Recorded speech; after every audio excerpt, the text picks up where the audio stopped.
I can't see it. I can. Good evening, everyone, and welcome to Be the Media Huntington. Tonight, you just told me, is Wednesday, December 4th, 2019. It's our first episode back since the Thanksgiving break. I think we actually took off a couple of weeks before that. But tonight I am joined, as usual, with Miss Dana. Hi, guys. And Miss Lisa. Hello, everyone. So we have a lot of great hot topics for you tonight. We decided we were going to start highlighting some places around town, and we wanted to talk about all the lovely lightings that have been going on all week. But we wanted to start with where we left you off, which was the Sorrentino Turkey Drive that took place, when was this, November 30th, right? Yeah, the 30th, Monday. Yeah, there was a lot going on the 30th because no, it wasn't the 30th. It was 30th? November 25th. Yeah. Sorry. Okay.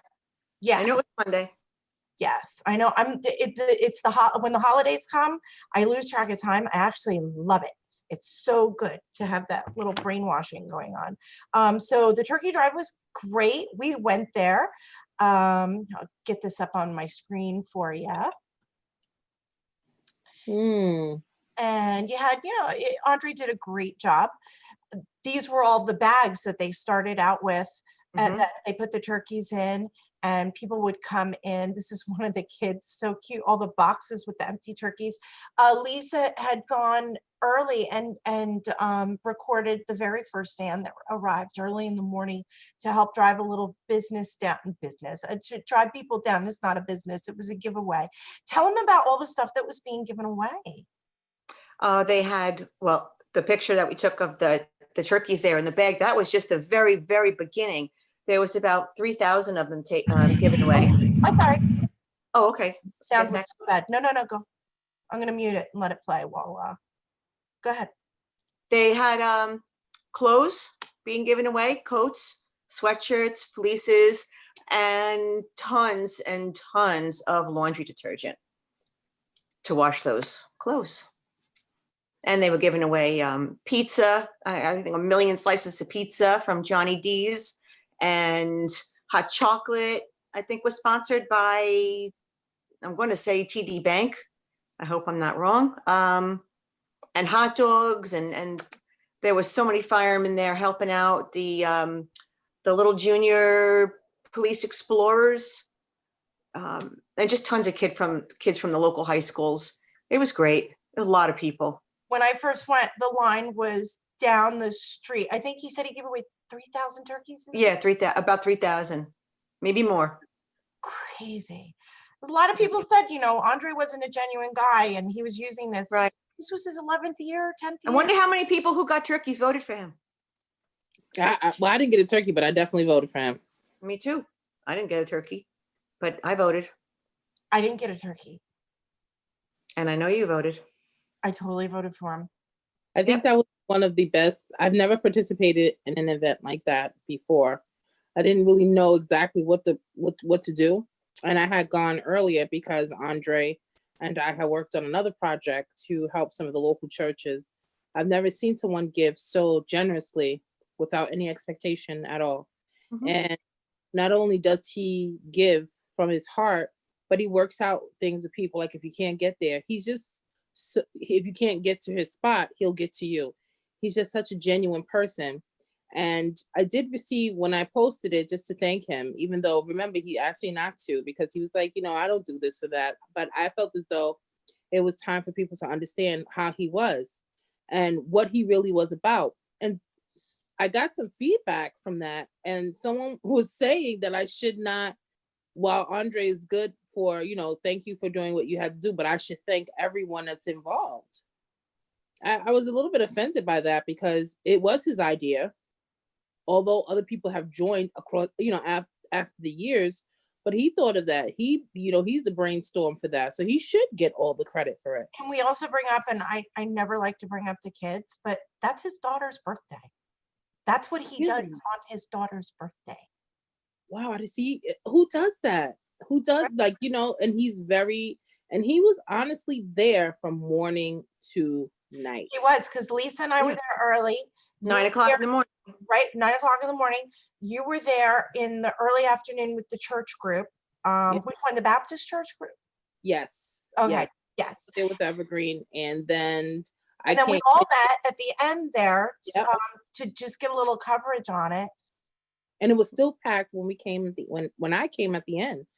And I just was taken back because, like I said, I've never participated in anything like that. I didn't know what to expect. I didn't know what to exactly do, but it was so many people. So many people. There's no parking, No. parking, and there was no parking. But on top of that, most of the people that were there picking up were walking. I know. They were walkers, and they Oh. weren't walking to their cars parked far away. They were walking right back into the neighborhood. Well, then they could have walked to a voting booth. No, I know. And I have to tell you, like, one thing I was not expecting, this became a race between Jean and Andre. And I think it came down to being that it was so close they had to count it. Well, I think Andre definitely brings a new perspective. I know for myself and, Republicans that are of my age group, he's definitely sent a new rejuvenation for us to want to participate in the party again. Because if we can have people like that represent us, we don't care what color you are. We just know that you really care. Yeah, But he single-handedly, he did that by himself. So I think it was a tight race. But what I also find interesting is who attended the giveaway as well. What politicians attend. I always take note of that. I saw some of my favorite firefighters there. But these are people that are within the community, right? And they really care. And I think Andre does a phenomenal job trying to infuse the police and the firefighters with the community, show, hey, they're not that bad. They get a bad rap. We do have some officers that are not pleasant, but that's with anyone. They're not all bad. So you have to give them where credit is due. And I was happy to see Supervisor Lupinacci, Jillian Guckman was there, Steve Stern. Did I miss anybody? Who else came? Ed Smith showed up. He was there. Yeah. I think that's it. Ray showed up for a few minutes. He did. He was there. Well, for me, that speaks volumes as to who really cares for the community, because this was a community event, right? So whether you were a Democrat, Republican, whether you're rich or you're poor, it would have been in your best interest just to show face, at least to say that, hey, we really care about the community, because none of them do any of that. So it's always all of them. No, I didn't see Sergel at all. I didn't see Mark. I didn't see Jean. I didn't see a lot of them, to be honest with you. And unless they came during one of the 3 times I wasn't there. Nope. I was there from 5:30 on. They weren't there. Yeah, how could we possibly? We would not all. You would have shown up in a photo. We saw all the photos from everybody, and we all went at different times. One of us would have seen them, right? Right. But I just find it interesting when events like that take place and you don't have all hands on. It speaks volumes to what you really think about the community. Is it because the election is now over, you can stop pretending? I don't know, but kudos to Andre and his family. I appreciate them greatly. They helped a lot of families this Thanksgiving, and I think he's one of the most genuine men that we know, that we have in the town. And if you haven't stopped at Heckscher Park, go see it at night. It's all lit up, beautiful decorations. Oh yeah. Barney was out there. Yeah, Barney was out. I'm only saying. Barney won't sue me for using his name. It's fine. Barney was out there and took some pictures of the snow lightly on. It was so beautiful. Barney's becoming one of my favorite new roving photographers, and he's up really early, so he's got. It's a good thing he doesn't sleep. It's a good thing. He doesn't. Some people have that don't sleep disease. I happen to be one of them. So another thing that happened on November 30th, shortly after, was the holiday parade. I guess there's a lot of T-Rexes. I heard it was well attended, but from a lot of the pictures, I just didn't see it at some points. Like I was there, but not for long, because it was really cold. It was bitter. Yeah. It was really cold. T-Rexes are funny though. I gotta get those. So just highlight some of these. Don't worry, guys. Listen, I know we just called the show Ball Buster for those that are turning in. We're getting there. We're getting the ball busting ready. We're Getting there. getting there. We just wanted to cover. I said, Got to get the nice out of the way first. right, and then we'll rip off the mask. The fluffy. Also, just some other notable events that happened just over the last 3 days. Green Lawn had their tree lighting on Tuesday, December 3rd. The Northport tree lighting was Tuesday, and they also did the lighting of the lamp in Northport Village. I don't have any photos of that. I wish I did, but it's from the Christmas Story, the lamp with the fishnet stockings with the top is his great award. So You're just gonna have to go visit it and take your own pictures. yeah, you have to go. It's really cute though. It's at the Sweet Shop in Northport Village. Dana, we did a cute little show on it a while ago, but they put it right in the display and they've got it and people Wait, go is that the candy store? right Yes. across the street from that really awesome restaurant that we took you to. Oh, I take the boys. My mom loves the fudge there. I take the boys like once a month. I have to take them there to see that. I didn't know it was there. Okay, good. Now you go back a lot. See, we show you the best places. Stay there. Another notable thing that happened and just passed, it was Monday into Tuesday. If you listen to the news or the media, I mean, they hyped this storm for probably a week leading up to this storm. 2 inches. What did we get? Oh, 1.5 inches. Ridiculous. Well, let me just say, I got caught. I was traveling from Massachusetts, and I was coming home, and it was bad. It was bad in Massachusetts. It was bad in Connecticut. We skidded, and you both know how big my truck is. We skidded twice, and I have a signature edition car. I have all the amenities, and the road was horrible, especially when you go through like those little towns that don't have any plowing. It was ice everywhere, and then the sleet came. It was horrible. All right, But so when I got to New York, it was nothing. I know he won't mind because I want to show you because A, Lisa loves Hector Park. She's obsessed with it. But B, it's going to show the amount of snow we got. And he did a really cute video. So I just want to show you. And Lisa knows which one I'm talking about. Let me get back here.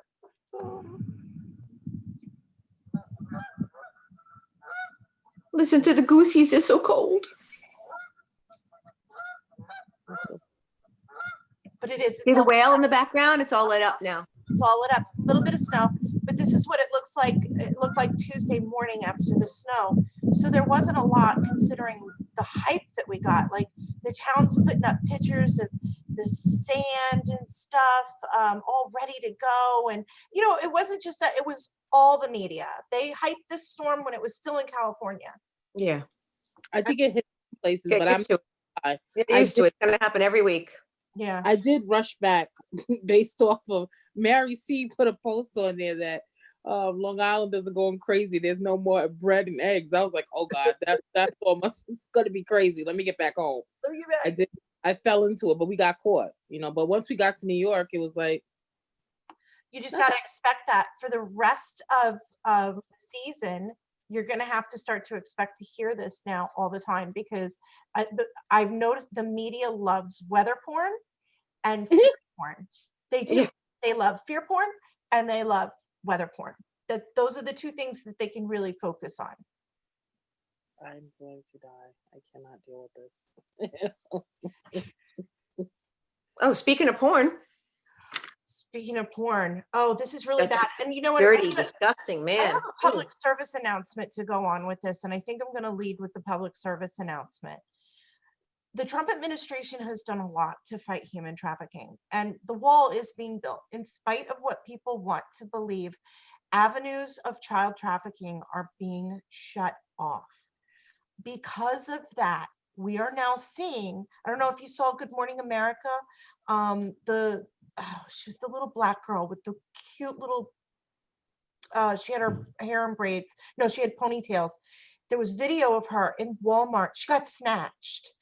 She got away from the abductor, but we're going to start seeing more of this. We have to start being better stewards for ourselves and our own communities. When we're out shopping, we need to keep an eye on other people, because they're going to now start snatching kids. Just, I mean, they always have been, but now that these other avenues are being shut off, you're going to start seeing more of it. That's just, it's just, Scary. it's very frustrating. It really is. All right, so let me go get the article that you're talking about. Local, right here in Huntington Station. Well, no, he lives in Huntington Station. He's a bus driver for Northport. Northport has, Right, he lives in Huntington Station. He lives too close. yes, and Northport has just been getting just Slammed, everything. yes, I because know. LIPA, right? You've got the thing in the schools. Poisonous soil, people getting sick, Yes. kids dying from what's in the soil and the water. Well, they're Now more sick right development. now, but you're right. You're right. No, I've got the other one that I know we really want to cover, but this is the one that we're talking about. Let me get back over here so I can share the screen on it. So we had this a Huntington Station bus driver. I don't like the way that they word this, because he wasn't a Huntington Station bus driver. He's a Northport bus driver who lived in Huntington Station. Right. But he was accused of having sexual contact with a 6-year-old. When they caught him, he lives on Depot Road. Charles Tatone III, 46. He was arrested Tuesday in his home on Depot Road. They were acting on a tip. He worked for Huntington Coach, and he allegedly had sexual contact. Says that he was not a student from the bus route, which means it was a neighborhood kid, right? But he drives the bus. But they also found child pornography on his cell phone. Ugh. And he was fired. He was fired, but I mean, we have to. Right, and then what? And then what? Right. And then where are you going to show up? It's going to be another one that you're going to show up with. I got to see your face in the morning at 7-Eleven getting coffee? Possibly. You're right. Yeah, I know. My kids can't ride their bike. That's so That's disgusting. way too close. That's disgusting. And now I know what he looks like. Oh, yeah. Oh, yeah. A 6-year-old kid? Oh, God. A 6-year-old kid. What do people think? Like, what would possess you to even think? You know, look at Liam. Look at Blake. Like, they're disgusting to look at. They're always running around crazy. Can I just make a quick comment? Yeah. Last night we got free tickets, my husband and I, to go to the Oyster Bay concert. We're at the concert, and the Massapequa, oh my God, I can't remember their names. They're the girls that do the kick line. They're high school girls. Point being, they're high school girls. They're all dolled up and decked out in their like little mini Rockette outfits, right? And they look beautiful. It did a great job. And part of the concert, there's an intermission, and they go around and they hand out candy canes and look like little Red Riding Hood, right? They hand out candy canes. This one man in front of us, old guy, probably in his 80s, and his wife walked away, and the young girl goes to give him a candy cane, and he, in front of my face and my mother-in-law, he's looking her up and down, and he goes, "Oh, you're giving me one? You're giving me candy?" He takes the candy cane, he looks at her like he was drooling, and he goes, "You know what's going to happen when I eat this, right? I turn into a Romeo. You know I'm Italian, right?" Oh my God, I wanted to puke. I almost came close to saying something, but I didn't. And then she just was like creeped out. I could see it in her face. She was just so creeped out, and she walked away and like, disgusting. But anyway, yeah. That's, I would and have then there's bus drivers like that. definitely said something. I'm like, That's- you're such a creep. I came so Why close Say to. that little girl. You're such a freaking creep. You know what happens to me if I eat this? Ew, and I'm Italian? What the hell? Oh my God, it was disgusting. Ew. I don't like things like Filthy that. old man. I think they're disgusting. Ugh. Ooh. He was just dirty. Oh, sorry. I got it. No, I want you to see Okay. it. Okay, so I got 2 things lined up for you. Woo, thank you for that. Okay. No, you guys are awesome filler. Thank Well, you, I dirty know old this. man from Oyster Oh, yeah. Bay. Thank So you. this is the little girl. I want you to see the little girl, because although human trafficking is being reduced, we're starting to see more attempted child abductions. And during the holidays, we're much more distracted. Can you see? Yes. To watch them. You got that right, George, because it is a big act of bravery from a little girl, all caught on surveillance camera. A 7-year-old left alone for just a moment. Her mother was just a couple of aisles over in Walmart, and she was almost abducted. ABC's Youngie Denise joins us live from Atlanta this morning, and you heard what George said. She got away. Oh my God. She got away, but still. I got chills everywhere. You see how quick it happened? Yep. That's how quick it happens. So another notable thing, and I hate covering all the tragic stuff, but we covered the happy stuff in the beginning to add balance, and then we're gonna go kick some ass. But one of the more tragic things that happened was, let me get this one up. Mrs. Richards. Yes, and it was his first wife. They were married forever. She was 79 years old. Oh God. I was cried. backing Look up- at this. He was backing up in his driveway and and brighten ran over his someone's day. wife. Oh, 22 So wherever seconds. you're going, No. or whatever's going on in your life, So he's the owner of, I think he's 80 and 83. 83, and his wife was 79. Mhm. And it was Monday. She was putting the grandchild on the bus, the school bus. Here, this is coming up now without all that silly sound. I can turn it back on. driveway accident. Suffolk County Police say 83-year-old Peter Richard was backing out of his driveway in Fort Salonga this morning when he hit his wife. Oh. 79-year-old Nancy Richard was pronounced dead at Huntington Hospital. Police say she had just walked her grandchild to the bus stop and was returning home. Oh, I remember She was that. not injured. PC Richard and Son was founded as a hardware store in Brooklyn in 1909. Sad. Horrible. What do you say? It's a My God. mainstay here. It's a mainstay here on Long. Everybody knows PC Richards. Craziness. So sad. God. All right, so we're gonna get to something a little bit lighter after I stop the Life is a journey. commercial going on here. It can Okay, so I'm saving the best for last, I want you to know. There was, at the next town board meeting, this is one of the things that's up, and I saw a lot of people were fighting over this over the blog, on the blogs. It was so silly what they were saying. It's clear people don't read, or they just choose to be willfully ignorant. I go through a lot of the local pages to find out, what they're complaining about. And our favorite censorship page of the Huntington Non-Voices was complaining about what this one. Huntington may ban the self-serve gas thingies that they're thinking of lifting the ban. So in Huntington, you've never been allowed to pump your own gas. And because of that, in Huntington, we pay more for gas. We pay on average of 20 to 35 cents a gallon extra Yeah. to prevent us not blowing up the gas station because we're too stupid to pump our own gas. So, or convenience, all sorts of things. So they want to lift the ban on this. You got to see some of the comments. They're like, "Oh, this is bull.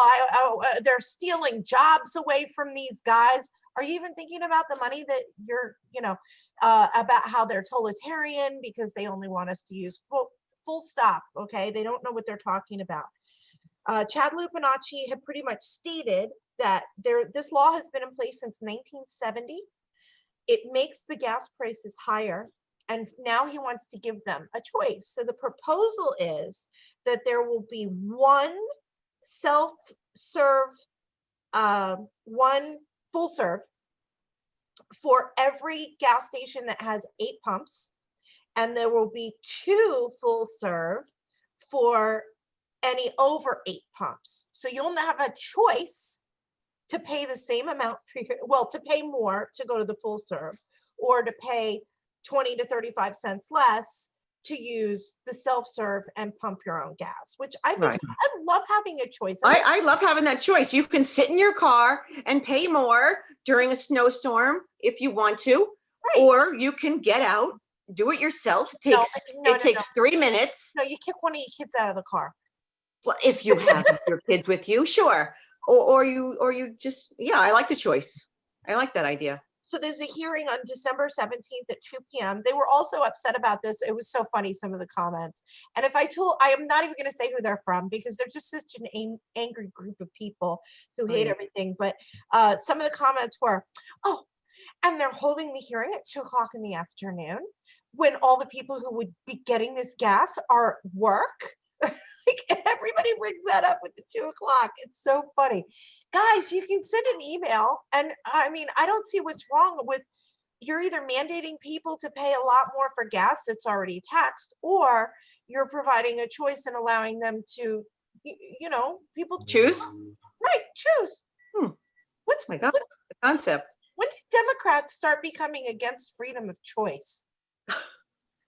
I just don't get it. I mean, between the vaccine mandate, which I promise I'm not going to go on a rant about tonight, but between that, I mean, the simple thing of where choosing the pump you get to go to. No, you can't have that. I don't think that they're against freedom of choice. I just think they're against, it all depends on who's talking about it. Then they become against it. No matter what that person or that party says, they don't like it. They can say anything that they want to say is because it's coming from that party. They don't like it. So I don't think they're against freedom of choice. It's more of a, foolish response because they don't particularly care for the party. I'm all for pumping the gas. I do not like getting out pumping gas at all. Now you have a choice and you'll go to that pump, and other people that don't want to pay that much money will do it themselves. Yeah, I'm not with that. So. And like I said, if it's a snowstorm or it's pouring out and you don't want to get out, then you'll have that choice to pay the extra money. But I don't like being forced to pay that extra money. I've been getting my gas in Comac now. I paid $2.30 something the other day. And then around the corner from us on Depot Road, it's $2.55 for them to do it for me. I go to Deer Park because it's cheaper and it's self-service. So, I mean, and it's full service. So I don't even get gas in Huntington anyway. So yeah. It is what it is. That's true. I go to Green Lawn a lot more for those types of things. So just 2 more things and then we're going to start hitting that button. I love when you guys take over and you see what's coming down the pike. Mm-hmm. Nina's going to be recusing herself from one portion of our show only because she has to. Okay. So this week, oh, by the way, the economy over Black Friday hit the highest ever. I want you to know, dear Democrats, this is the best recession I've ever seen us in. I know they said the stocks took a tumble and everything, but $7 billion, highest ever for Black Friday in retail sales. But Huntington did really well also on Small Business Saturday.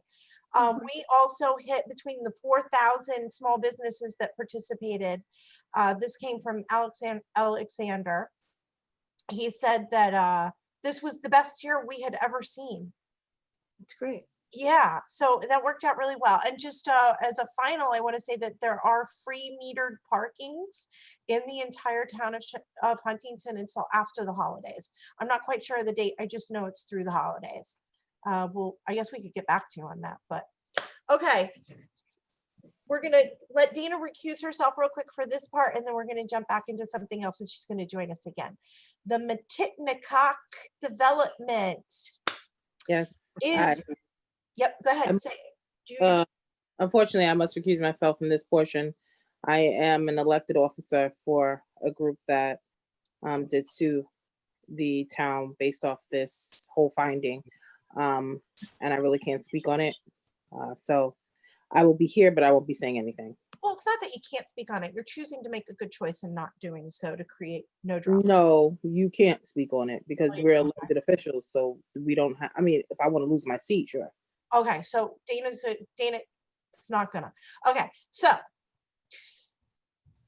Matitnikock, they passed it. We know it's going in, but there's been a series of articles that have been written by Deborah Morris. Can you just pull that picture up so we can see the picture? To see your head. Oh, you only see my head. All right, let me go to the other one. Actually, I will bring. Well, give me a second, okay? I'll bring the whole thing up. I wanted to highlight. Well, your head is just in the way of Ballone's body. You can kind of, or can you blow up the picture? Can you bring the pictures down? Because I can't see anything. I alone and some lady next to him.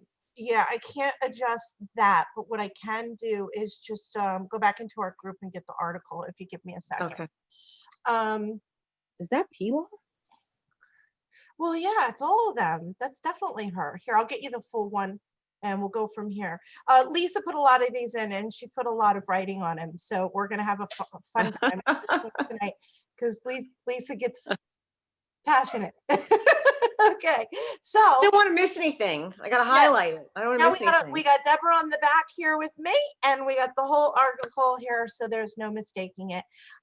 So this was the Matitnacock thing. They were all congratulatory, and yes, you are correct. That is Pilar. But basically what's been happening, they had this vote on Matitnacock, and all of a sudden this project, there was a couple of things that happened with this project. Originally in 1978, it was sold to the public as just straight up Section 8 housing. Back then, low income was referred to as Section 8 housing, and Section 8 housing actually came in the form of vouchers, a voucher program, and certain vouchers were distributed. The lawsuit that was started by the NAACP in 1980 was about discrimination and about how all the housing in relation to Section 8, all the housing vouchers that were accounted for in the town, that Huntington Station had 80% of them.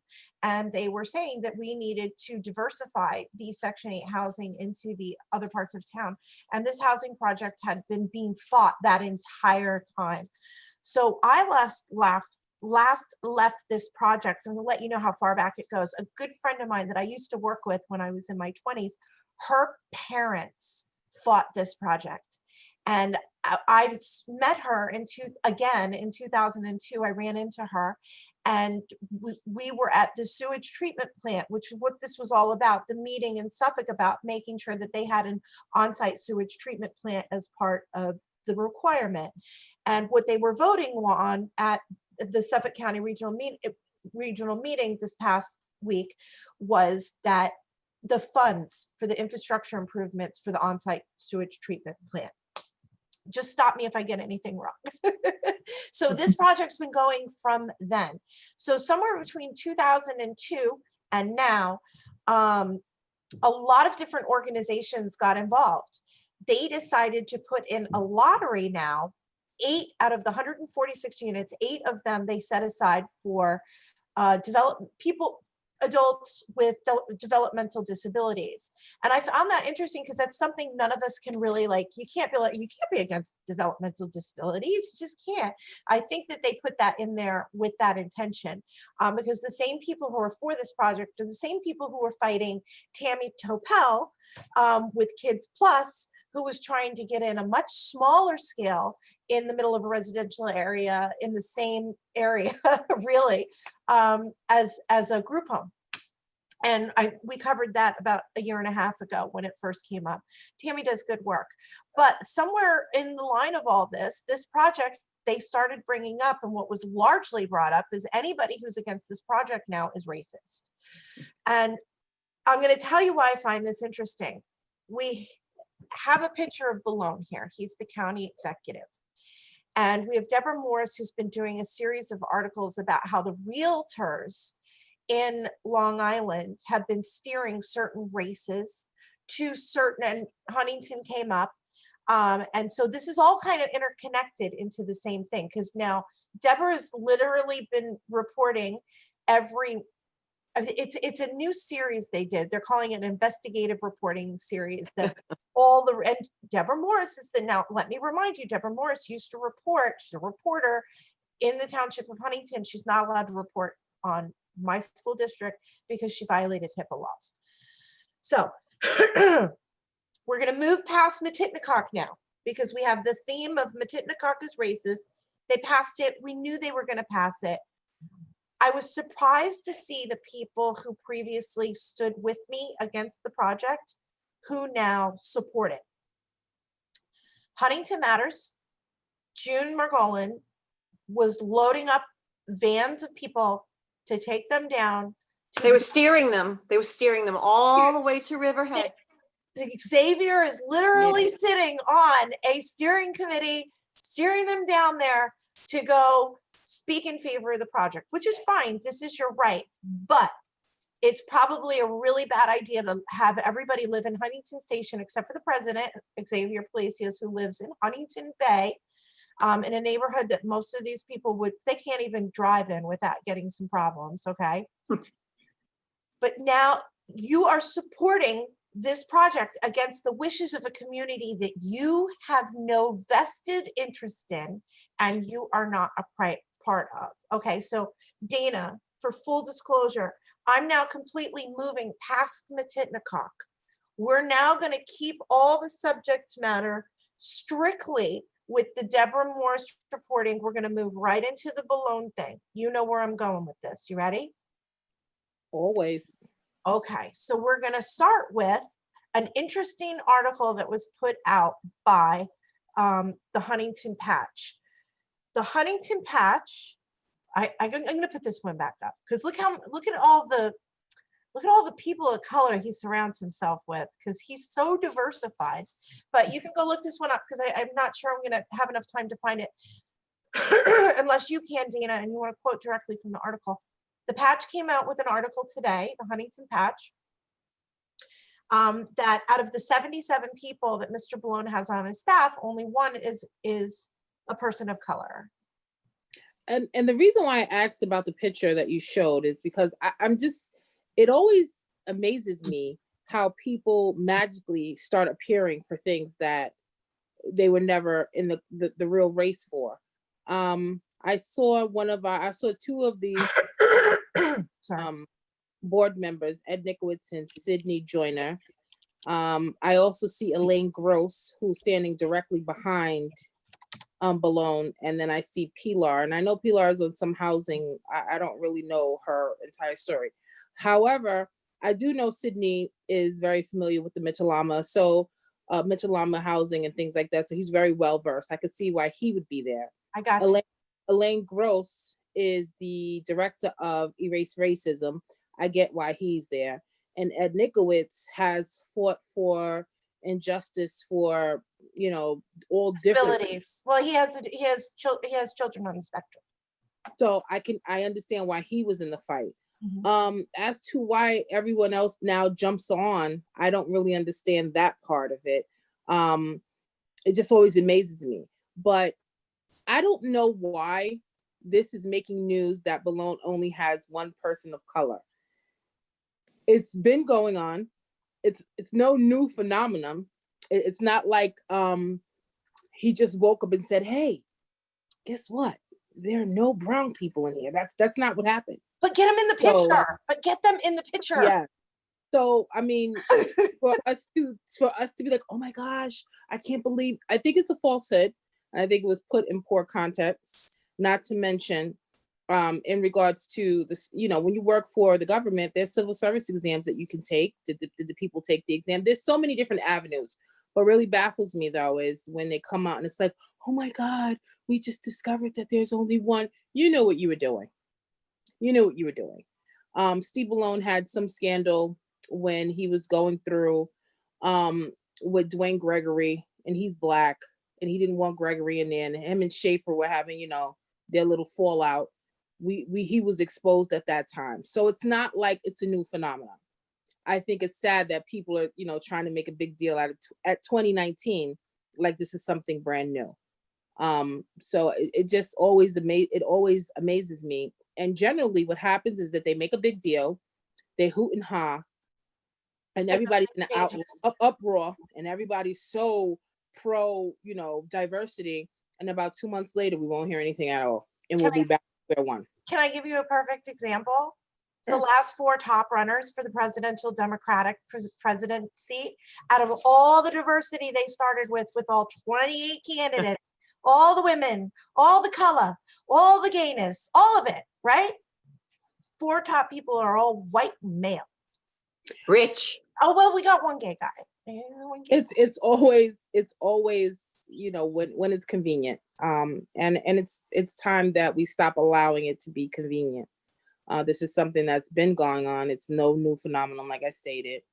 And the fact that they're bringing it, and like Balone all of a sudden woke up and was like, "Oh my gosh, I have a whole sense of cultural diversity. No. I'm we don't. so sorry. I'm sorry, everyone. Please accept my apology. Well, it's just like that guy, the guy from Manhattan.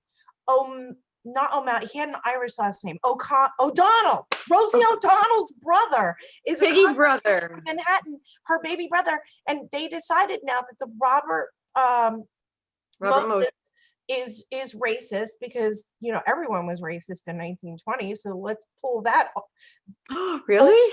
If under today's today, so the whole reason why he was racist is because he had to make the parkway and he had to rip down housing, which PS was mostly white. He rebuilt 150,000 public housing buildings and ended up replacing more. But an autobiographer came by way later after he did all this amazing land use planning for New York and decided to say that because he hit an urban neighborhood and made the bridges low. By making the bridges low, that was keeping all the buses of all the colored people off of out of the beach.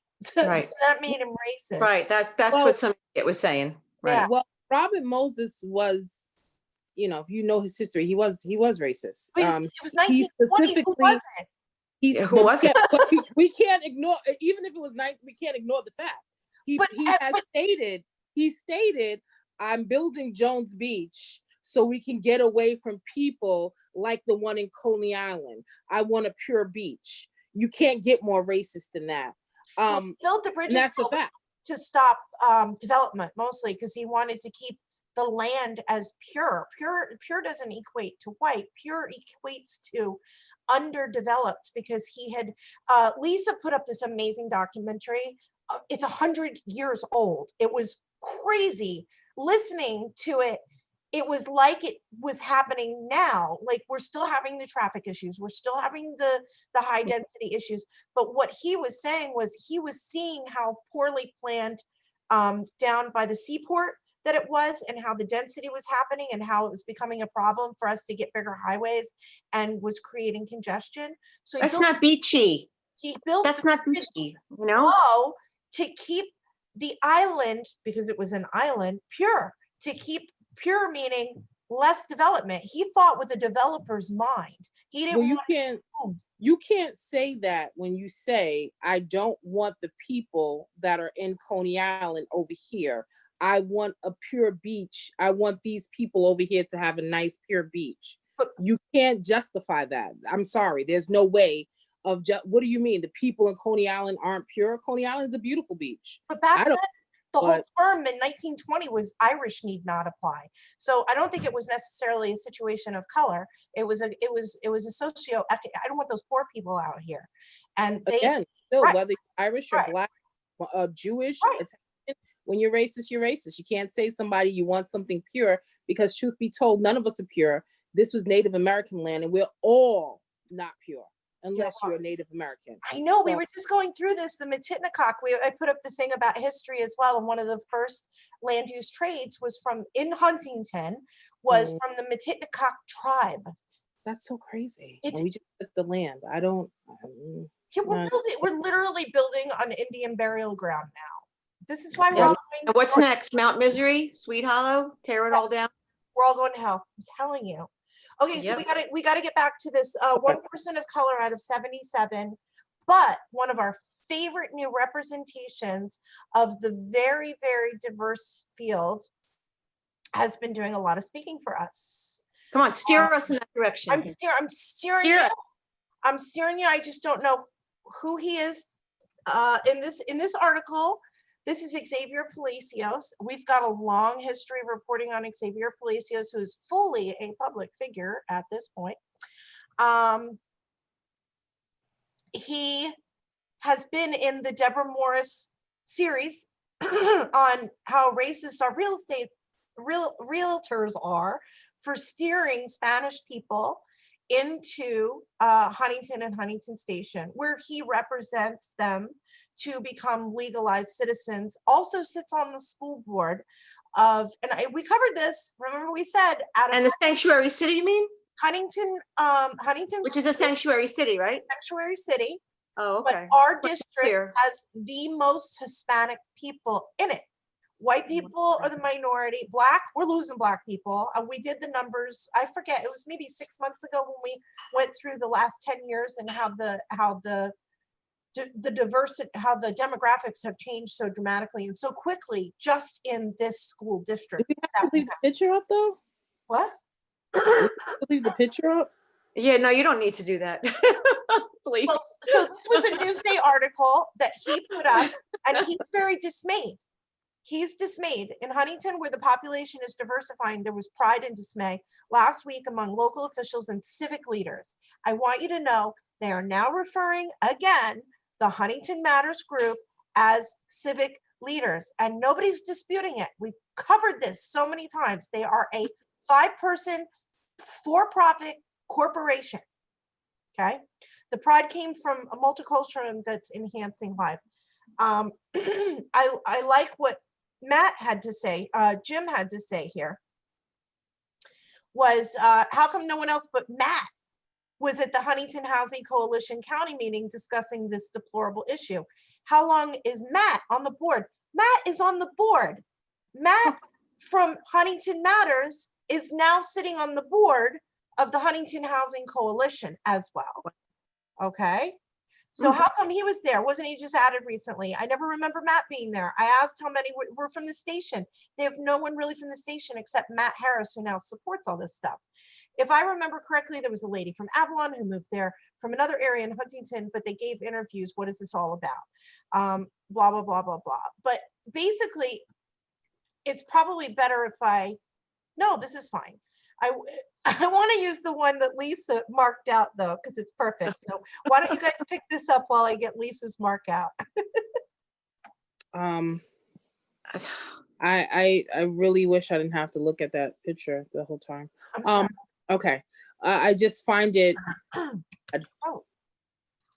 that someone who cannot identify with the people that he claims to represent is now the voice of that particular community. You can't drive around in a Phantom, live in Huntington Bay, and then proclaim to know the struggles of someone that can barely feed their family. It doesn't work like that. Not to mention, just because you can say hola, como está, something like that, doesn't mean that you are part of that actual culture. You may have your heritage there, but we all have our heritage. Doesn't mean you really represent that particular community. And I also find it very interesting when they say they speak for Huntington.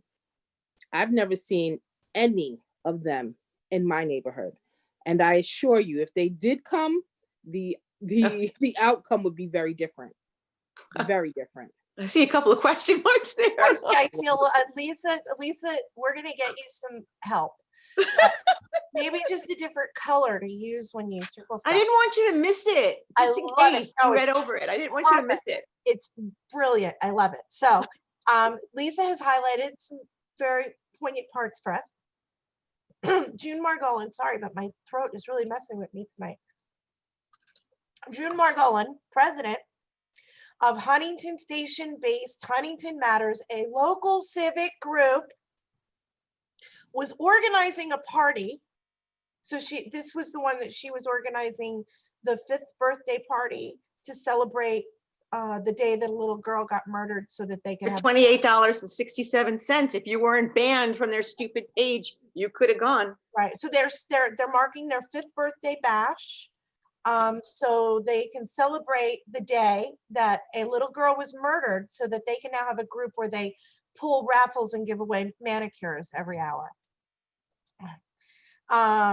Sorry, I digress. Was organizing a party to acknowledge the group's 5-year anniversary last week.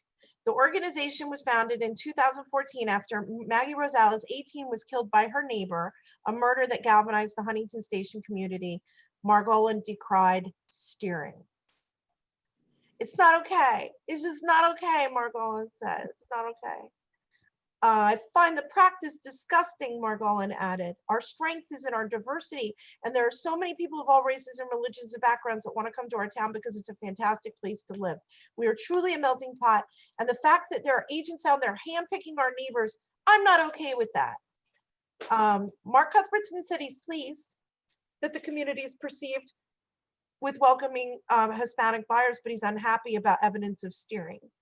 I don't believe that there's steering. I believe that what happens is you go into, honestly, you're making the biggest investment in your life. Dana, you did it when you came here with your family from, am I allowed to say where you came from? Baldwin, yeah. Okay, so when you moved out east, you moved out here, you went to a realtor and you were interested in the schools, the crime, the this, and then you give them a price point and they work within those boundaries. You work within that price range. You work within the mileage they give you. When I was a realtor, I sent people to where they wanted to go. So with the And article, for the price range that they wanted to that's right, you're a real to pay. right. You're a realtor, but you're racist now because I'm a racist now because I steer people away from people like Xavier Palacios. Because you come in and you say, listen, I want a good school and this is my price range. Okay. Well, Hempstead is not on your list. It's just not on your list. Mastic is not on your list. They don't have good schools there. They have high crime in those areas. So, and I would always ask, where do you want to live? What's the mileage? How far do you want to travel? Do you want to stay in the town you're in now? Or do you want to completely change counties? Do you want to get off the damn island? I'll give you a phone number. Right. So give me a break. If you look at the areas where they say that they were not selling homes in, that they were not steering people to intentionally, if you look at it, they're really bad towns. None of us would want to really intentionally seek to buy a home there. It's kind of, unless that's really your price point, or you ended up there, or you inherited your grandma's house after she died there, you're very low income, that kind of thing. We all know low income comes with high crime. That's part of how it is. It's just, everybody's racist. This article about this 3-year thing with steering, I just call it bullshit. I just call bullshit. It's just too much of a coincidence with the Matitnikock and Deborah Morris and Xavier and the Queen June. It's just too coincidental. It's just all a bunch of malarkey. You want to know who's the most people who were telling me that were racist? I think, Dana, you're racist too. Don't forget it, okay? Are the white liberals. White liberals need to be the defenders of a life they have never lived, have no experience about. I think, Dana, I shocked you a little bit the other day. I know I did, when I had admitted to you when we were talking about the Section 8. I was on Section 8 when I was 17, 18. I was on food stamps in Florida. I was on these programs. I used WIC. I knew which cheddar cheese to buy. I was a woman, a young woman, and I had a child out of wedlock, very young. And I was part of that statistic back then in the early 90s. I had been on those programs, so I know how they functioned back then. That's why I knew the terminology, Section 8, and that it was a voucher program. There were certain apartments that would accept a voucher to pay for a portion. I'd only have to come up with $200-300. Now remember, these are Florida prices in the 90s, okay? $200-300, while the state would voucher the other portion of that amount, and then I'd get my food stamps and my WIC, and it was still hard to make ends meet with a baby and childcare and all those things. So even with all the help we were getting at the time. And so, today you can equate the Section 8, everyone knows the name John Hyatt. Stigma that everyone who's on Section 8 are people of color. That's not true. So automatically they jump at this and they say, you're a racist. Well, how is that true when I was a white person on Section 8? Unless I told Dana, I said, I'm identifying as Black now because it's the only way I'm going to get through this without having a mental breakdown. There are white handicapped people on Section 8 housing. There are single mothers who, Kids with special needs. Baby daddies took off, and they come in all colors and sizes. It's just ridiculous. I don't know much about, I'm really getting well versed in the issues of Section 8 and things like that. Unfortunately, I'm not well versed in it, and I really never had a need to know anything about it. But I do think ignorance is not something that we're not familiar with. So to make that assumption just lets me know how ignorant people still are. And for nothing, from what I understand, Section 8 was put there to assist a variety of people for a variety of reasons. Yep. And if used properly, that's what it's used for. I don't understand how people feel as though that it's okay to discriminate or ostracize or treat anyone that's on those type of assistance differently just because they have that. We don't know the backstories and we don't know why they need it, and it's not our business. I just find it very unfortunate that we still are talking about things like that.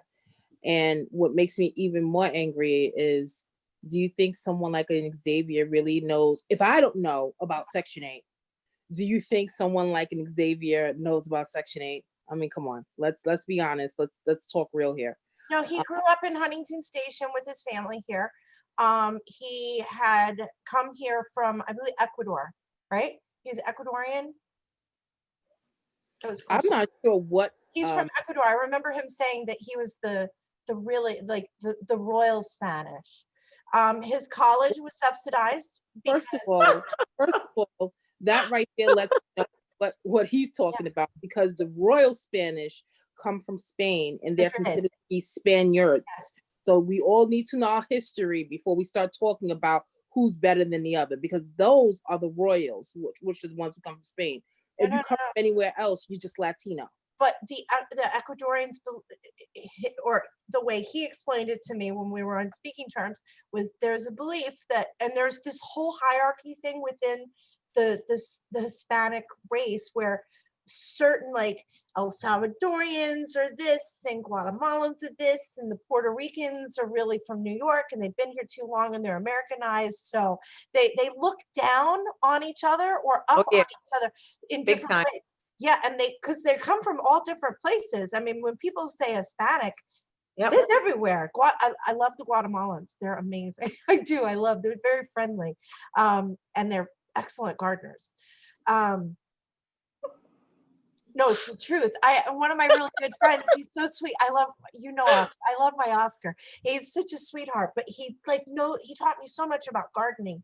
But and he talks to me about this as well, how they don't like the people from El Salvador because they're brutal. Like they'll cut you. And they give the Guatemalans a bad name, and the Guatemalans are they're much more the gardening people. Like they really just want to work the earth and leave me the hell alone. I want to build stuff, where the El Salvadorians are more related to the gangs. But the Ecuadorians have this belief that they're better than all the rest of them. There's something special about them. And he's one of those. I don't know how that's possible when I'm reading. Ecuador is an extremely poor country. 35% of the population lived in poverty, and an additional 17% were highly vulnerable to poverty. In addition, rural poverty is undoubtedly more severe than urban poverty. Well, so it's in his head. I'm missing a word. What's that word when you have to delusional? No, but that's a good one. The ones where they have to employ a certain amount of people from certain ethnic groups. There was a word for it. Steering? No, that's what. I thought that was the word of the day. Come on. Right, and that's what June does when she goes to Riverhead to screw her neighbors. Shit. Oh, so anyways, he was a kid who got his college paid for because it was one of like, even in the colleges, you'll have kids that'll get in because they are racially diverse, and you'll have other kids who won't, and they have to pay the whole price. You know? Did Xavier wear his knee pads? No, he had his attorney. He didn't pay for his attorney thing. It was paid for him, and he's now living in one of the richest areas. As a beautiful wife, I'm going to say that, beautiful family. He drives around in these crazy expensive cars, and he exploits his own race in many different ways. I mean, he does. He that's what he does. He's actually so full of himself that when we bitch about him on here and let everyone know what's going you know, he said thank you because it gives him more business. That's how full of himself he is. I thought that was the funniest thing I had ever. How full of himself Yeah. he is. Because all the people that he would represent, all the people who are looking to get their citizenship and likely don't really speak English that well, are clearly watching our show every week. Yes. What we're saying about Xavier. And they voted for Andre. Yeah, that's totally our demographic that Yep. watches our show. I don't generally speak on any of them. I just find them repulsive. I don't like anyone who capitalizes on those that are less fortunate, and especially if you don't do it for, you don't really reach back. So I really don't speak on them. However, I will speak on them now because I was just informed that because Jenny had said something ill about Xavier, I was removed from Huntington Matters and what's the other one? And June and some woman named Dana felt as though that would be the reason why, that was the reasoning for removing me. I didn't even know I was removed because I really don't comment on there. I don't. So I went back and I found the bylaws of what they have and what they put up there. Not only didn't I break any of the laws, but I never posted. So my intent was to report the group to Facebook, which I did. And then when they got back to me, they wanted to know what I wanted to do with it. And then I thought about it and I was like, is this group really that significant that I want to pursue it further? No, but and they seem to have a lot of influence. But when you claim to be a civic group and you don't have any minutes, you don't have anything I can fall back on, I think we need to bring that to light. So with that being said, I would like to have whomever watches this video or watches our show, please post your name at the bottom if you've been removed from Huntington Matters by June or anyone else. Well, if And you have access, and I think we should actually file a petition because if you're speaking for the community, about the community, then everyone should be included in that resides within that community. Right. Last time I checked, Huntington Bay wasn't really exactly Huntington Station. I could be wrong, but we need to clarify that because one person has an issue or speaks ill or what you perceive to be ill about one of your members doesn't give you the right to ostracize all of the people that person associates with. It's a form of discrimination. But I'm not speaking, I'm not out there saying, oh my God, he's the ugliest person I've ever seen. He's got the biggest ears. I don't like his forehead. I'm not speaking ill of him. What I'm saying is you are representing a group that's making false claims. I'm making legitimate statements about a group that's claiming to be a civic group that is claiming to represent a lot of people, has filed paperwork as such, and was just recently now quoted in the largest circulated newspaper on Long Island called the Newsday, still calling them a civic group. Okay, so for all intents and for perception purposes, that's what you are. Who now, it doesn't matter whether you say, I'm speaking for myself, when you get up in Riverhead and you say, my name is, and I am a part of Huntington Matters, this, that, everything, but I'm here speaking for myself, it doesn't matter. You're still coming there with your own personal pedigree that you built yourself. Yeah. And unfortunately, even if you were saying those things, which you don't, but even if you were, when you become a public figure, unfortunately, that's just how the cookie crumbles. You're allowed to say whatever you want. So once you've established yourself as a so-called public figure, then you're open to fair game. Yep. And you can't ostracize other people. And then what makes me laugh and what makes me so angry is that they're out there protesting that they want to stop discrimination on all levels, but you're discriminating against people because they don't agree with you or they're friends with someone who doesn't agree with your particular your particular way that you're handling things. Diversity of thought is an actual thing. Yeah, so it's like you really need to, and I do think the community needs to voice, because from my understanding, there are a plethora of people that have been ostracized from the group, which I don't understand why. There's a whole group that was formed of people called Huntington Station Matters They're all the misfits that got blocked. Yes, there's a whole group that was formed Yes. of people. Can I share why I was blocked? Yes, but we got to wrap From the Queen's page quickly. Yes. I was accused of hate speech because I said about an MS-13 member that Xavier was protecting. I called the MS-13 member a dirtbag. And then I was blocked for hate speech. Hate speech from what Xavier was protecting, which also got Officer Drew steered out of our school district. That it's Xavier and June. Well, they got in a real pickle. They didn't want to admit that because he was picking some of his clients that you're not allowed to give even the perception of impropriety as far as being a school board member. You're representing students here. We've got the largest Hispanic you're running around in newspapers. The last time you ran around in ProRepublica and the New York Times, and you didn't write that you were part of Huntington Matters. You spoke as a school board member, which you're not allowed to do that. Our school does that. They put out statements. They're a PR person. That's right. It does not go through you. Now he's in Newsday, and he's the Latin task force from the town, which he took from he forced the people out that were on that. So now he's with the task force. Oh, this is my favorite. He's on a hospital board too. He's on the hospital board. Okay. Which I don't know why, I guess just because he loves to throw his money around with philanthropy to buy himself his own padded resume. Okay.